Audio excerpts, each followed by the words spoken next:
Late last week, Lauren Boebert had her first primary debate in her new Colorado district, the 4th district. She moved from the 3rd to the 4th because she knew she stood no chance of winning in the 3rd. Lauren Boebert was up on stage with 9 people total, including herself, and it was described by Axios as a clown car crash. That's how bad this debate was, not just for Lauren Boebert, by the way, but for everybody on that stage. But Lauren Boebert, of course, did receive the brunt of all the horrible stuff. First and foremost, her opponents attacked her for her behavior. You know, Beetlejuice and all that.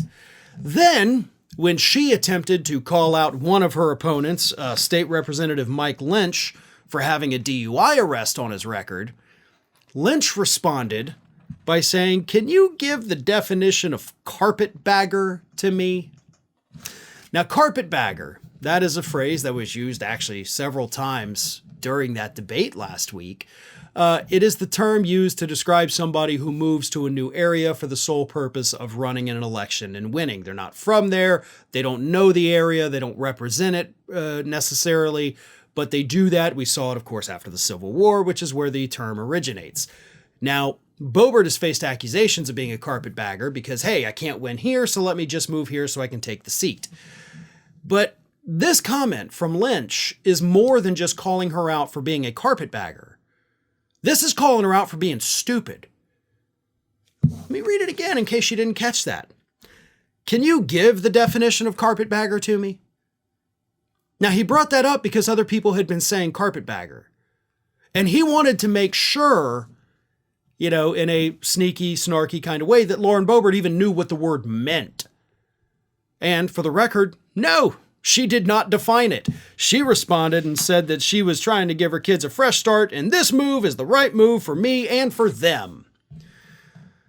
Okay, fresh start, sure, I get it. You went through a very nasty divorce. Your ex-husband is a real piece of work, a horrible human being based on the reports we've seen.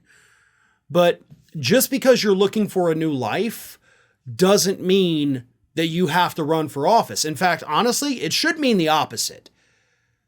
If all the reports that have come out recently about your ex-husband are true, including his recent arrest like 2 weeks ago, then you need to focus on those kids. Okay, you can't spend half the year in Washington, D.C. and act like, oh, I'm giving a fresh start to my kids. No, you're not. You're actually ignoring them so that you can go be famous. Because we know you're not doing anything legislatively. You're just making a name for yourself. If you really wanted a fresh start, you wouldn't be running for that seat at all. You would have moved districts. You would have moved states to protect those kids. But that's not what you did. And I like that they called her out for her stupidity because I do think that is a big deal. We need people in Congress that are smart. But Boebert wasn't the only one that had a bit of a weird evening. At one point, the moderator asked the 9 people on stage, "Raise your hand if you've ever been arrested." And at that point, 6 out of the 9 people on stage had to raise their hands. 6 of them, 2/3 of the people running for this seat, have criminal records. Boebert only admitted to 1 arrest, but according to reports, there were 2 other arrests that she did not bring up. So, you know, you were a little dishonest there. You needed at least 3 hands to be raised, maybe more, I don't even know. But 6 of them have criminal records. This is what we're dealing with the Republican Party. And it got even worse from there.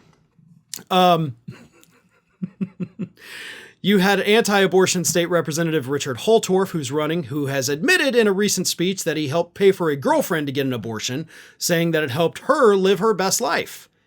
So you don't want other people to be able to get abortions, but you paid for one for your ex-girlfriend because, you know, it helped her life. Another person running for one of the seats, Ted Harvey, a former state lawmaker, has come under scrutiny for running a scam PAC that spent more on operating costs and salaries than as a pro-Trump campaign. Then you have Mike Lynch, the one who called her out for being a carpetbagger and not knowing what it means.